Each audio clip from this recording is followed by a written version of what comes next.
오늘 함께 은혜 나누실 본문의 말씀은 시편 6편 1절부터 10절까지 말씀입니다. 본문의 말씀을 다 같이 함께 합독해서 읽겠습니다. 여호와여, 주의 분노로 나를 책망하지 마시오며 주의 진노로 나를 징계하지 마옵소서. 여호와여, 내가 수척하였사오니 내게 은혜를 베푸소서. 여호와여, 나의 뼈가 떨리오니 나를 고치소서. 나의 영혼도 매우 떨리나이다. 여호와여, 어느 때까지니이까? 여호와여, 돌아와 나의 영혼을 건지시며 주의 사랑으로 나를 구원하소서. 사망 중에서는 주를 기억하는 일이 없사오니 스올에서 주께 감사할 자 누구리이까?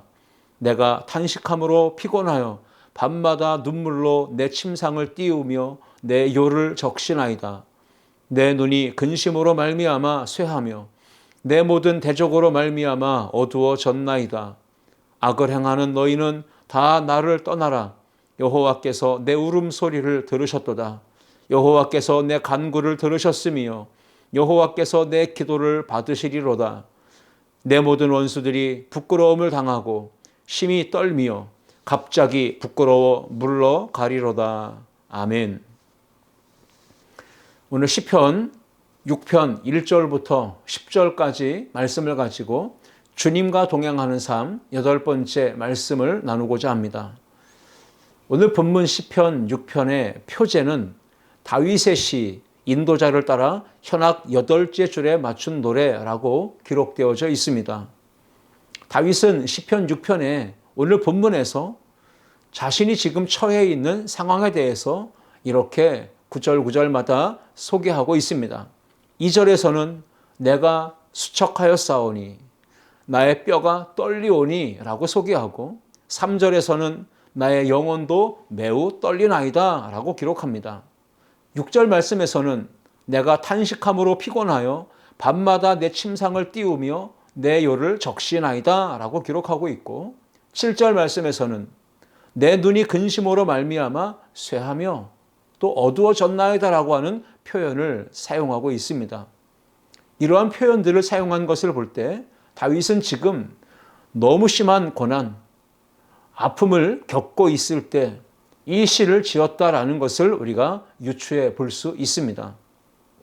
다윗은 자신에게 닥친 고난을 돌아보며 이것이 내가 지은 죄악 때문임을 깨달았습니다.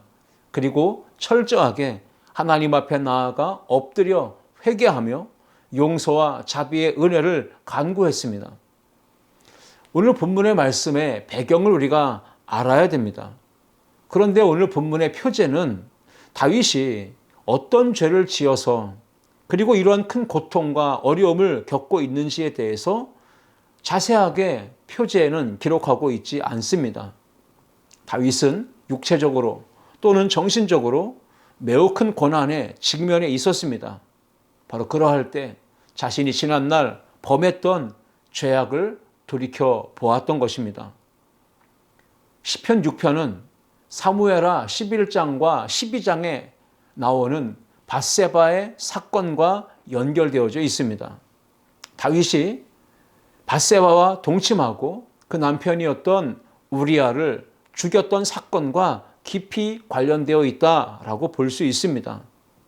사무엘하 11장에 가서 보시면 다윗의 나라가 강성해지고 이제 부강해졌을 때 여전히 나라는 전쟁을 치르며 영토를 확장해 나가고 있었습니다. 다윗의 군사들은 전쟁터에 나가서 이제 암몬과 전쟁을 하고 있는 상황입니다. 그러나 다윗은 왕으로서 전쟁에 함께 나아가지 않고 궁에 남아 있었습니다. 다윗이 안일함과 또 나태함에 빠져서 궁에서 쉬고 있었습니다. 그리고 대낮에 잠을 푹 자고 저녁 때쯤 일어났는데 옥상에 나가서 주변을 돌아봅니다. 그때 저 성읍 아래 한 집에서 심히 아름다워 보이는 여인이 목욕을 하고 있는 모습을 눈으로 보게 되었습니다. 그런데 그 여인이 알아보니 공교롭게도 지금 전쟁터의 한복판에 나가서 전투 중에 있는 충신 장수 우리아의 아내라는 사실을 알게 되었습니다. 그러나 다윗은 거기서 멈추지 않고 마음에 음욕을 품었던 것이 이제는 전령을 보내어 그 여인을 궁으로 불러들여 그 여인과 함께 동침을 하고 다시 집으로 돌려보냈다라고 하는 기록이 사무엘하 11장에 나옵니다. 자, 그리고 나서 얼마 지나지 않아 이 우리아의 아내 밧세바로부터 사람이 와서 이러한 소식을 알려줍니다. 임신을 했다라고 하는 사실을 통보해 준 겁니다. 그 소식을 듣고 나서 다윗은 우리아의 아내 밧세바와의 이 불륜의 관계, 그리고 그에 따라서 임신을 하게 된 이 사실을 숨기기 위해서 자신의 충성스러운 장수인 우리아를 없애려고 하는, 죽이려고 하는 음모를 꾸미게 됩니다. 그래서 전쟁터에 전령을 보내가지고 우리아에게 휴가 명령을 내렸습니다. 그래서 우리아가 집에 돌아와서 쉬었다가 갈 수 있도록 조치를 내린 것입니다. 그런데 우리아는 휴가 명령을 받고 집으로 돌아왔지만 집에 가서 편히 쉬지 않았습니다. 왕궁 문 앞에 텐트를 치고 자신과 함께 왔던 부하들과 더불어 야영을 했던 것입니다. 다윗이 우리아에게 묻습니다. 왜 집에 가서 쉬라고 했는데 편히 쉬지 않고 이렇게 바깥에서 텐트를 치고 야영을 하느냐? 이렇게 물은 것입니다. 그때 우리아가 이렇게 다윗 왕에게 대답합니다. 지금 전쟁터에는 언약궤가 나가 있고 장관 요압과 그 왕의 부하들이 지금 들판에 진을 치고 적군과 맞서 목숨을 걸고 싸우고 있는데 내가 어떻게 휴가 나와서 편히 집에 들어가 먹고 마시고 아내와 잠을 잘 수 있겠습니까? 라고 대답을 합니다. 그러면서 끝내 집에 들어가지 않는 것입니다. 자, 이렇게 상황이 되자 머리가 복잡해졌습니다. 다윗은 결국 총사령관이었던 요압 장군에게 밀서를 써서 우리아의 손에 들려 전쟁터로 돌려보냈습니다. 다윗이 써준 밀서에는 이런 내용이 적혀 있었습니다. 우리아를 전쟁의 가장 선봉에 서게 하고 적에게 포위되어지더라도 절대로 우리아를 구출하기 위해 지원군을 보내지 말라, 이렇게 적혀 있었습니다. 다윗은 우리아를 적진에 내보내가지고 죽게 하려고 했던 것입니다. 다윗이 계획한 대로 충신 우리아는 암몬과의 전쟁에 선봉으로 나가 싸우다가 장렬하게 전사했습니다. 이렇게 자신의 악행을 숨기기 위해서 충신 우리아를 죽이려고 세웠던 음모가 성공적으로 자기 뜻대로 이루어진 것을 보고 다윗은 마음에 안심할 수 있었던 것이죠. 그런데 이어지는 사무엘하 12장을 보시면 얼마 후에 나단 선지자가 다윗 왕을 찾아왔습니다. 그리고는 왕에게 드릴 말씀이 있습니다 라고 이야기해서 다윗 왕이 그러면 해보라 이야기를 하게 됩니다. 나단 선지자는 이러한 예를 들어서 다윗 왕에게 설명합니다. 한 성읍에 양과 소가 심이 많은 큰 부자가 있었고 그 전 재산이 암양 한 마리뿐인 가난한 사람이 살고 있었는데 하루는 부잣집에 행인이 찾아왔다고. 그래서 이 부자는 그 행인에게 음식을 대접하기 위해서 자기 집에 있는 양과 소는 아깝게 여겨서 잡지 아니하고 가난한 사람이 기르는 그 암양 새끼 한 마리를 뺏어다가 손님을 대접하기 위해서 잡았나이다 라고 왕에게 이야기해 준 겁니다. 그 이야기를 듣고 다윗 왕은 심히 분노했습니다. 여호와께서 살아계심을 두고 맹세하노니 이 일을 행한 자는 마땅히 죽을 자라. 그가 불쌍히 여기지 아니하고 이런 일을 행했으니 그 양 새끼를 4배나 갚아주어야 하리라. 이렇게 다윗 왕이 이야기합니다. 그러자 다윗 왕을 지켜보고 있던 나단 선지자가 다윗 왕의 눈을 똑바로 주시하면서 이렇게 이야기합니다. 당신이 바로 그 사람입니다 라고 알려준 것입니다. 이렇게 다윗에게 나단 선지자가 찾아와서 다윗 왕이 지었던 죄를 그렇게 책망한 것입니다. 여러분이 만약 다윗 왕의 입장에 서 있었다면, 저런 상황을 맞이하게 되었다면 여러분이라면 어떻게 반응을 하셨겠습니까? 감히 겁없이 왕에게 도전한 저 선지자를 당장 포박하고 감옥에 가두어라 이렇게 말하지 않겠습니까?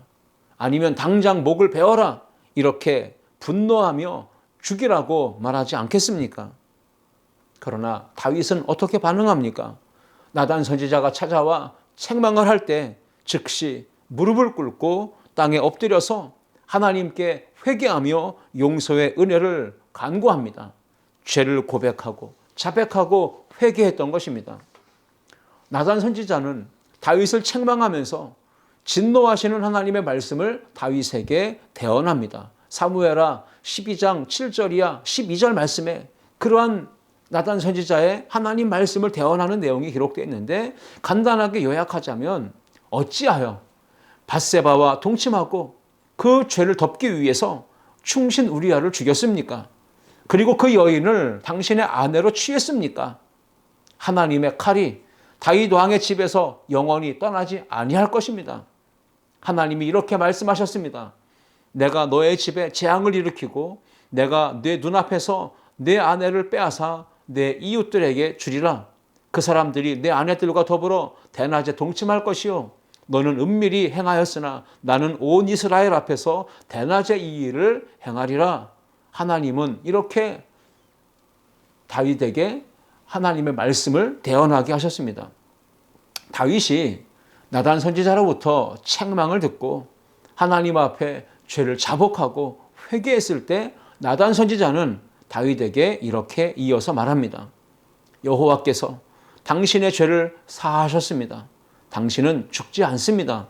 그러나 이 큰 죄악을 행함으로 말미암아 당신이 밧세바와 동침하여 낳았던 그 아이는 반드시 죽게 될 것입니다. 라고 이야기해 주었습니다. 결국 나단 선지자를 통해 선포된 하나님의 말씀 그것대로 다윗 왕에게 그대로 이루어지는데, 다윗에게 큰아들 암논이 있었습니다. 그런데 이복 동생 다말을 강간했습니다. 그것 때문에 복수심에 사로잡혔던 압살롬은 암논 형을 죽였습니다. 압살롬은 이후에 도망을 쳐서 그랄 땅에 가서 3년을 넘는 시간 동안 떨어져서 혼자 도피 생활을 했습니다. 그러다가 아버지를 만나게 되는 기회가 왔는데 아버지와의 만남의 자리에 왔지만 아버지가 자신을 만나주지 않았습니다. 그것 때문에 압살롬은 앙심을 품게 되고 마음에 아버지를 반역해야 되겠다.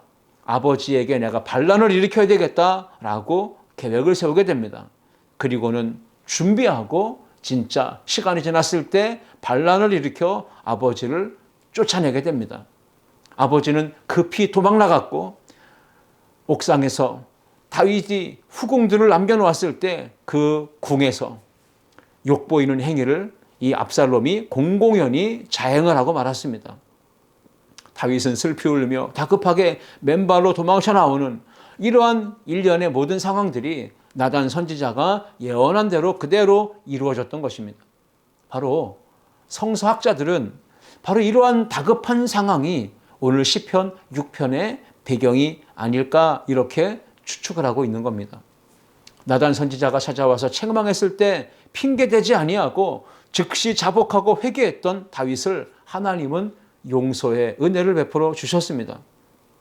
그런데 오늘 본문은 범죄함으로 일어나는 죄책까지 다 면하여지고 없어지는 것이 아니라는 사실을 우리에게 교훈해 줍니다.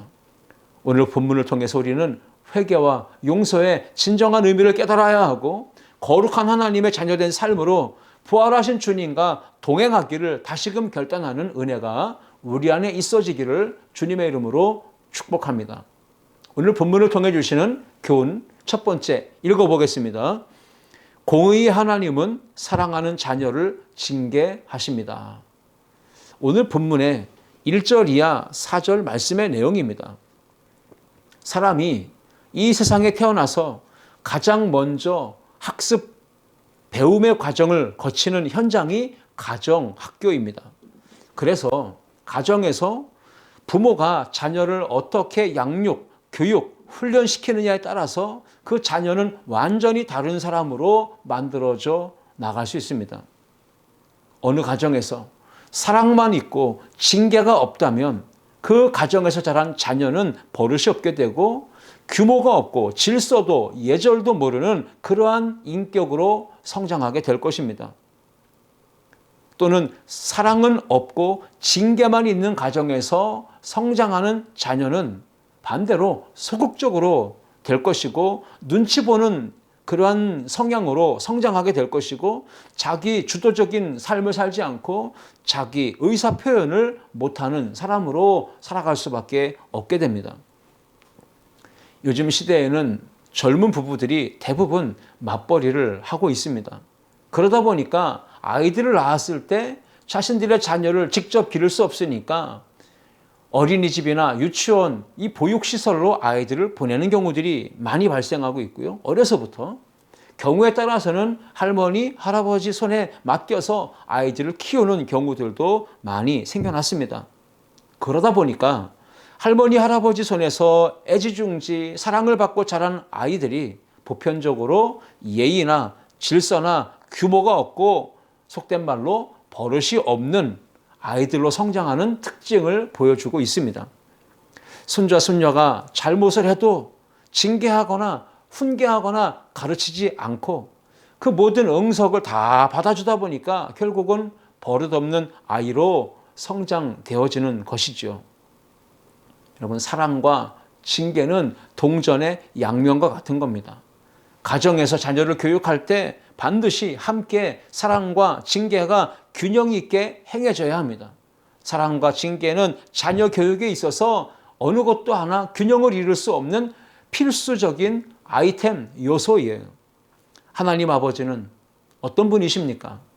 마찬가지로 택하신 자녀일지라도 그가 죄를 범하면 반드시 징계를 그리고 적절히 사랑과 용서를 행하시는 하나님이시다라는 것을 성경은 우리에게 가르쳐 줍니다. 사무엘하 7장 14절 말씀에 이렇게 기록합니다. 나는 그에게 아버지가 되고 그는 내게 아들이 되리라. 그가 만일 죄를 범하면 내가 사람의 매와 인생 채찍으로 징계하려니와. 하나님은 분명히 아버지와 자녀의 관계로 설명하십니다. 그 자녀가 만일 죄를 범하게 되면 하나님께서는 아버지이시기 때문에 사람의 매를 들어서 또 인생의 채찍으로 징계하신다, 이렇게 말씀을 하신 겁니다. 다윗 왕은 나라가 안정되고 번성되고 강해졌을 때 하나님의 말씀, 하나님과의 관계를 잊어버리고 죄악을 범하고 말았습니다. 그때 하나님은 사랑하시는 자녀가 죄를 범할 때 가차없이 말씀하신 대로 징계의 매를 드십니다. 사람의 매와 인생의 채찍으로 다윗을 때리셨어요. 오늘 시편 6편 1절로 4절 말씀에 기록하기를 여호와여 주의 분노로 나를 책망하지 마시오며 주의 진노로 나를 징계하지 마옵소서. 여호와여 내가 수척하였사오니 내게 은혜를 베푸소서. 여호와여 나의 뼈가 떨리오니 나를 고치소서. 나의 영혼도 매우 떨리나이다. 여호와여 어느 때까지니이까? 여호와여 돌아와 나의 영혼을 건지시며 주의 사랑으로 나를 구원하소서. 다윗은 하나님이 사람의 매와 인생 채찍으로 징계하시고 때리실 때 하나님 앞에 고통 속에서 부르짖어 기도했습니다. 하나님의 진노와 징계와 채찍을 맞을 때 다윗은 혹독한 고통을 겪습니다. 견딜 수 없는 아픔과 고통 속에서 하나님 앞에 엎드려 자복하고 회개하며 하나님의 용서를 간구했던 겁니다. 오늘 본문에 나오는 그대로 몸이 수척하고 뼈가 떨리고 영혼까지 떨리는 이 극심한 고통 가운데서 다윗은 하나님의 용서의 은총을 간구했던 것입니다. 뼈가 떨린다라고 하는 이 표현은 무엇입니까? 어떤 상황입니까? 뼈는 신체와 우리의 정신을 지탱을 시켜주는 인간의 중심축이다, 이렇게 말씀드릴 수 있습니다. 다윗은 뼈가 떨리듯 자신의 몸과 마음과 인생이 통째로 무너져 내리는 극심한 고통을 겪고 있었다라는 표현이기도 합니다. 그런데 어떻게 다윗은 이렇게 하나님께 기도할 수 있었을까요? 그것은 다윗이 하나님, 공의의 하나님이 나를 징계하시고 채찍을 내려 심판을 하시지만, 그러나 하나님은 내가 회개하고 용서를 구하면 사랑으로 나를 품어주신다라고 하는 것을 확신했기 때문입니다. 하나님 아버지는 나를 미워하시는 것이 아니라 나의 죄를 미워하신 것이고, 나를 사랑하셨기 때문에 나를 징계하신다라는 사실을 전혀 의심하지 않고 믿었던 것입니다. 하나님의 사랑을 확신하면 하나님의 징계를 달게 받을 수 있습니다. 하나님의 아가페 사랑을 믿었던 다윗은 오늘 본문 4절 말씀에 나의 영혼을 건지시며 주의 사랑으로 나를 구원하소서, 이렇게 간절히 기도할 수 있었던 겁니다. 신약 성경 히브리서 6장 12장 6절로 7절 말씀에 주께서 그 사랑하시는 자를 징계하시고 그가 받아들이시는 아들마다 채찍질 하심이라 하였으니 너희가 참음은 징계를 받기 위함이라. 하나님이 아들과 같이 너희를 대우하시나니 어찌 아버지가 징계하지 않는 아들이 있으리요, 말씀합니다. 하나님은 사랑하시는 자를 징계하시는 분이십니다. 공의의 하나님이시기 때문에 동전의 한 면처럼 잘못하고 죄를 범하면 반드시 사람의 채찍과 인생의 채찍을 들어 때리시고 징계하시지만, 동전의 또 다른 한 면처럼 하나님은 사랑이 있으시기 때문에 죄를 뉘우치고 용서를 구하며 회개할 때 즉시 때리셨던 그 상처 싸매어 주시고 따뜻한 품에 안아 주시는 것입니다. 하나님은 사람이 죄를 범했을 때 계속해서 용서의 은혜를 베푸시기 위해 선지자를 보내셨고, 죄에서 돌이켜 내게로 돌아오라, 회개하라 선포의 메시지를 전하게 하셨습니다. 범죄한 인간이 끊임없이 선지자를 보내 회개할 것을 촉구했음에도 불구하고 돌아서 회개하지 않으면 하나님은 인류 역사 속에, 성경의 역사 속에 나타나듯 하나님은 징계를 통해서라도 구원해 나가시는 손길을 멈추지 않으셨습니다. 하나님은 자신이 직접 징계를 당하셨습니다. 그 아들, 아무 죄도 흠도 티도 없으신 독생자 예수 그리스도를 이 세상에 육신의 몸으로 보내셨습니다. 그리고 예수님을, 그 아들을 십자가에서 징계하시고 그 저주의 십자가에서 못 박혀 피 흘려 죽게 하셨던 것입니다. 이사야서 53장 5절 말씀에 그가 찔림은 우리의 허물 때문이요 그가 상함은 우리의 죄악 때문이라. 그가 징계를 받음으로 우리는 평화를 누리고 그가 채찍에 맞음으로 우리는 나음을 받았도다 라고 말씀합니다. 오늘 본문을 통해 첫 번째 기억하실 것은 하나님은 사랑하시는 자를 반드시 징계하시는 공의의 하나님이시다라는 것입니다. 그러한 공의와 사랑으로 죄인된 우리를 구원하여 주시고 거룩한 백성 삼아주시고 하나님과 믿음으로 동행하며 부활하신 주님을 증거하는 복된 삶을 살게 하여 주신 줄 믿습니다. 두 번째, 오늘 본문을 통해 우리에게 주시는 교훈을 생각해 봅니다. 함께 읽겠습니다. 사랑의 하나님은 회개하는 자를 용서하십니다. 아멘. 기독교 신앙의 핵심, 기독교 신앙의 입문, 기독교 신앙의 출발점은 내 자신이 부끄러운 연약한 죄인임을 깨닫는 겁니다. 죄에 대해서 올바르게 인식하고 그 죄를 낱낱이 자백하는 것, 그것이 신앙의 출발입니다. 지금 열심히 교회를 다니고 있지만 또 교회에서 봉사하고 열심히 헌신하고 있지만 만약 내가 죄인임을 깨닫지 못한 분이 계신다면 아직은 신앙의 진정한 입문이 되어 있지 못한 상태라고 말할 수 있습니다. 사도 바울은 인간의 죄인됨을 철저하게 깨달았고 인식했고 분명하게 고백합니다. 로마서 3장 10절로 12절 말씀입니다. 기록된 바 의인은 없나니 하나도 없으며 깨닫는 자도 없고 하나님을 찾는 자도 없고 다 치우쳐 함께 무익하게 되고 선을 행하는 자는 없나니 하나도 없도다 라고 말씀하고 있습니다. 이어서 사도 바울은 로마서 3장 23절에서 모든 사람이 죄를 범하였음에 하나님의 영광에 이르지 못하더니 라고 고백합니다.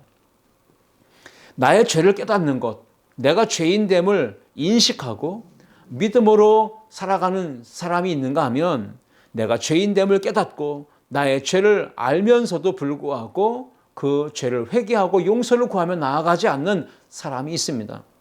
그러니까 두 가지 상반된 반응이 나타나는 것이죠. 죄를 깨달았지만 내가 죄인이라는 것을 알면서도 될 대로 되라, 어디 한번 끝까지 가보자, 이렇게 고집을 부리면서 더욱더 죄악의 자리에서 뒹굴고 인생을 포기하며 사는 겁니다. 그러나 자신의 죄를 인하여서 애통하며 회개하며 사랑과 구원과 용서를 베푸시는 은혜의 하나님 앞에 나아가서 엎드려 기도하는 사람이 있습니다. 오늘 다윗의 모습은 후자이겠습니다. 하나님께서 자복하고 회개하는 사람을 반드시 용서하실 것이다 라고 분명하게 믿었던 다윗은 자신의 죄를 고백하며 하나님께 용서를 구합니다. 시편 6편 5절로 7절 말씀입니다. 사망 중에서는 주를 기억하는 일이 없사오니 스올에서 주께 감사할 자 누구리이까? 내가 탄식함으로 피곤하여 밤마다 눈물로 내 침상을 띄우며 내 요를 적시나이다. 내 눈이 근심으로 말미암아 쇠하며 내 모든 대적으로 말미암아 어두워졌나이다. 다윗은 사망에 이를 정도로 극심한 고통을 당할 때 하나님 앞에 철저히 회개합니다. 하나님이여, 나를 지옥에 떨어지지 않게 해달라고 그렇게 하나님께 간절히 은혜를 구합니다. 탄식하며 침상을 띄우며 그 이불을 적실 정도로 철저하게 회개하며 눈물을 흘렸다라고 오늘 본문은 기록합니다. 오늘 우리가 부활하신 주님과 동행하고 또 거룩한 믿음의 삶을 살고자 결단하고 나아갑니다. 그때마다 우리는 죄에 대해서 민감하고 또 예민하게 반응해야 합니다. 성경에 죄의 싹은 사망이요 라고 말씀했듯이 그 말씀을 기억하고 이 죄는 반드시 큰 영향력을 가지고 있으며 그 죄의 결과가 얼마나 심각한지를 성경을 통해 깨달았다면 그걸 잊지 말고 기억하고 살아가야 합니다.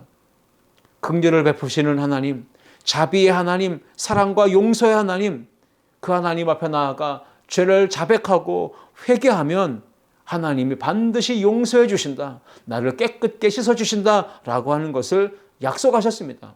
우리는 그것을 믿음으로 살아가야 합니다. 요한일서 1장 9절 말씀입니다. 만일 우리가 우리 죄를 자백하면 그는 미쁘시고 의로우사 우리 죄를 사하시며 우리를 모든 불의에서 깨끗하게 하실 것이요 라고 선포합니다. 다윗은 자신의 죄로 인해 하나님과의 관계가 끊어지고 단절되고 분리되는 것을 두려워합니다. 그래서 그 죄 때문에 가슴을 찢으며 눈물로 회개하고 하나님의 긍휼과 용서를 구한 겁니다. 피조물인 우리가, 인간이 죄를 짓고도 하나님 앞에 나아가 용서와 자비를 구할 수 있는 근거는 무엇입니까? 하나님께서 인간을 긍휼히 여기시는 헤세드의 사랑과 은총을 베푸시기 때문이에요. 헤세드라고 하는 것은 구약 성경에서 매우 중요한 용어입니다. 하나님의 인자, 은혜, 자비, 선대, 긍휼을 가리키는 표현이 있기 때문에 그렇습니다. 우리가 죄를 지었을 때 하나님은 공의로 반드시 징계하시고 심판하시지만 동시에 하나님은 헤세드의 사랑이 있으시기 때문에 우리가 용서를 구하고 긍휼을 구하면 측은히 여겨주시고 우리를 동정하시는 분, 우리를 용서하시는 하나님이심을 믿으시기를 주의 이름으로 축복합니다. 예수님께서도 긍휼을 베푸시는 헤세드의 사랑을 베푸시는 하나님 아버지에 대해서 탕자의 비유를 들어서 설명하셨습니다. 탕자가 아버지에게 자신이 받을 유산을 미리 달라고 졸라서 받은 후에 먼 타국으로 떠났습니다. 그리고 타국에 가서 허랑방탕한 생활로 가지고 있던 모든 재산을 탕진합니다. 그리고 배고프고 굶주림으로 인하여서 고통당할 때 비로소 탕자는 아버지의 집으로 돌아가야지 생각을 하고 자신의 죄를 뉘우치고 후회하며 회개하고 돌아왔던 겁니다. 아버지는 사랑과 용서를 베풀고 그 돌아오는 탕자를 끌어안아 주고 신분을 회복시켜 주었습니다. 회개를 뜻하는 헬라어 메타노이아는 가던 길에서 방향을 돌이킨다, 유턴한다라고 하는 의미가 있습니다. 죄는 관역에서 벗어나는 것입니다. 그런데 벗어난 인생이 하나님께로 다시 돌아오는 것, 그것이 회개입니다. 죄악의 길로 치닫던 사람이 다시 의의 길로 돌아오는 것, 하나님을 버리고 세상으로 달려가던 사람이 다시 하나님께로 방향을 돌이켜 돌아오는 것이 진정한 회개입니다. 누가복음 15장 18절과 20절 말씀 보십시오. 내가 일어나 아버지께 가서 이르기를 아버지 내가 하늘과 아버지께 죄를 지었사오니 이에 일어나 아버지께로 돌아가니라. 아직도 거리가 먼데 아버지가 그를 보고 측은히 여겨 달려가 목을 안고 입을 맞추니. 진정한 회개가 무엇입니까?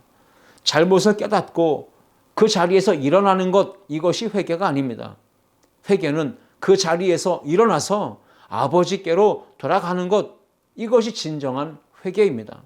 오늘 진정으로 회개하고 용서받는 기쁨과 감격을 누리면서 주님과 동행하는 복된 성도들이 다 될 수 있기를 주님의 이름으로 축원합니다. 오늘 본문을 통해 마지막 세 번째 주시는 교훈을 생각해 보기 원합니다. 함께 읽겠습니다. 완전한 하나님의 용서를 확신해야 합니다. 아멘. 하나님은 우리가 아무리 큰 죄를 지을지라도, 아무리 무거운 죄를 짊어지고 살아갈지라도 그 죄를 뉘우치고 잘못을 인정하고 회개하며 돌아와서 용서를 구할 때 은혜를 베풀어 주시는 분이십니다. 이사야서 1장 18절 말씀입니다. 여호와께서 말씀하시되 오라 우리가 서로 변론하자. 너희의 죄가 주홍 같을지라도 눈과 같이 희어질 것이요 진홍같이 붉을지라도 양털같이 희게 되리라 말씀하셨습니다. 하나님은 회개하면 죄를 깨끗하게 씻어주신다고 약속하셨어요. 그리고 그 약속하신 말씀을 반드시 지켜주시는 신실하신 하나님이십니다. 그러나 하나님께서 약속하신 말씀을 믿지 못하면 결국은 인생이 죄로 인하여 얼룩지게 되고 그 죄의 길로 달려가다가 멸망에 이르게 될 것입니다. 다윗의 아들 압살롬이 누이 동생 다말을 겁탈한 이복형 암논을 살해하고 그술 땅으로 도망해서 3년 동안 망명생활로 도피생활로 보내고 있었습니다. 3년의 시간이 지났을 무렵에 다윗 왕은 요압 장군을 불러서 그술 땅에 있는 압살롬을 데려오라고 시켰습니다.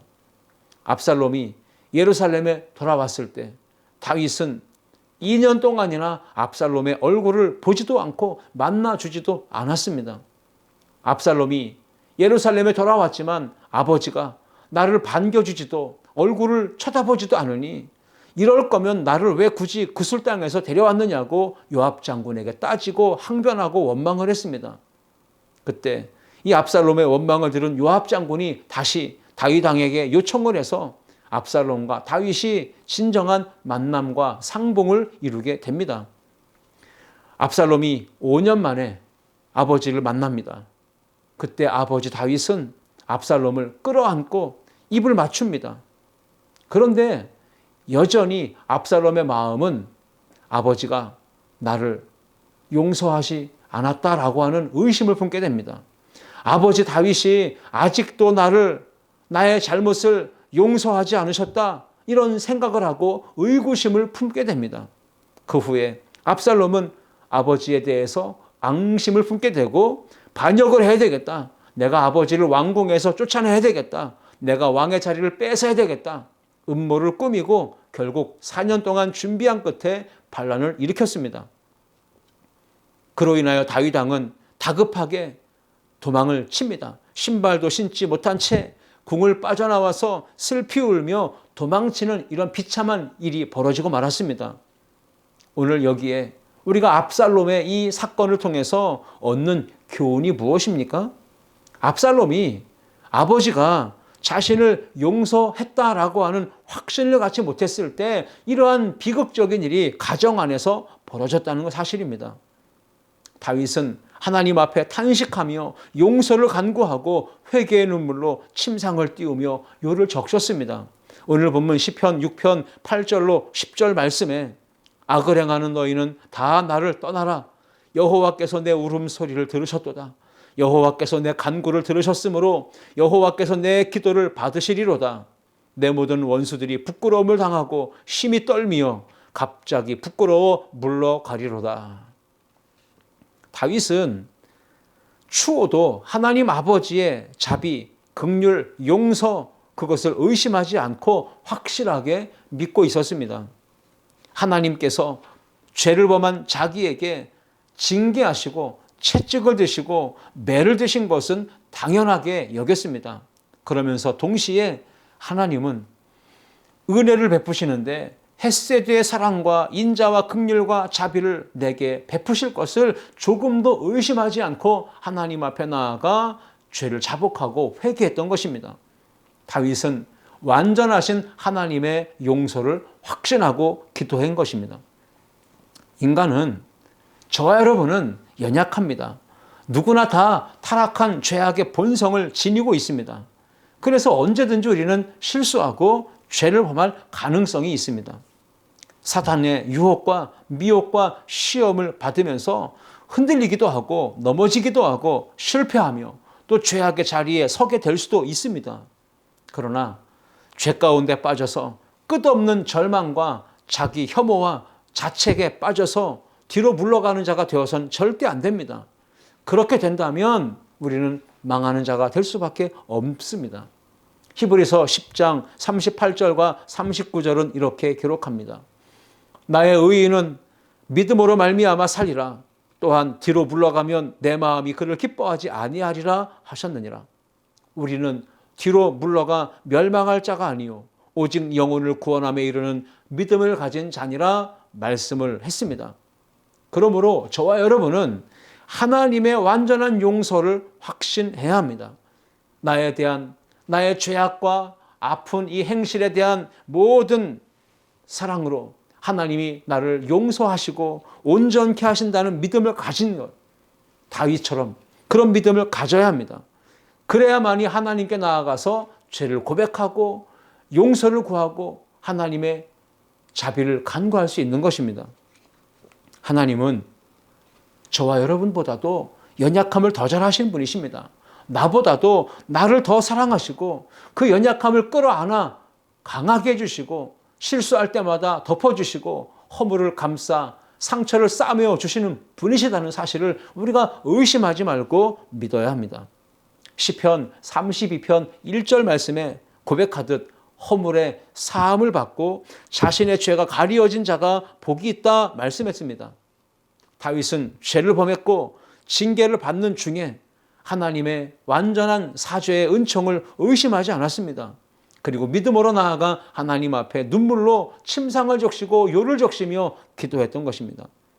연약하고 또 실수, 실패 다 우리가 범할 수 있습니다. 허물이 없는 사람은 한 사람도 없습니다. 죄를 짓지 않을 만큼 완벽한 사람이 이 세상에 어디 있습니까? 문제는 죄를 뉘우치는 것이고 돌이켜 회개하는 것입니다. 죄를 용서받았다라고 하는 죄사함의 확신, 완전하신 하나님의 용서를 확신하는 것이 중요합니다. 그러므로 오늘 하나님의 사랑과 용서의 은혜를 믿고 진정으로 나아가 회개함으로 죄사함의 은혜와 기쁨과 감격을 누리며 부활하신 주님과 동행하는 우리 모든 믿음의 성도들이 다 될 수 있기를 주님의 이름으로 축원합니다. 기도하시겠습니다. 하나님 아버지 감사합니다. 공의의 하나님은 사랑하는 자녀를 징계하심을 오늘 말씀을 통해 깨달았습니다. 사랑의 하나님은 죄를 뉘우치고 회개하는 자를 사랑으로 용서하시는 분이심을 또한 깨달았습니다. 완전하신 하나님의 용서를 확신하는 자가 하나님의 편 나아가 자복하고 회개할 때 하나님은 사랑으로 품어주시고 깨끗하게 죄를 씻어주시는 분이심을 오늘도 확신하게 하여 주심을 감사합니다. 오늘 주신 말씀 붙잡고 부활하신 주님과 동행하며 거룩하고 복된 믿음의 삶을 사는 우리 모든 성도들 되게 하여 주옵소서. 감사와 찬양 올려드리며 예수님의 이름으로 기도하옵나이다. 아멘.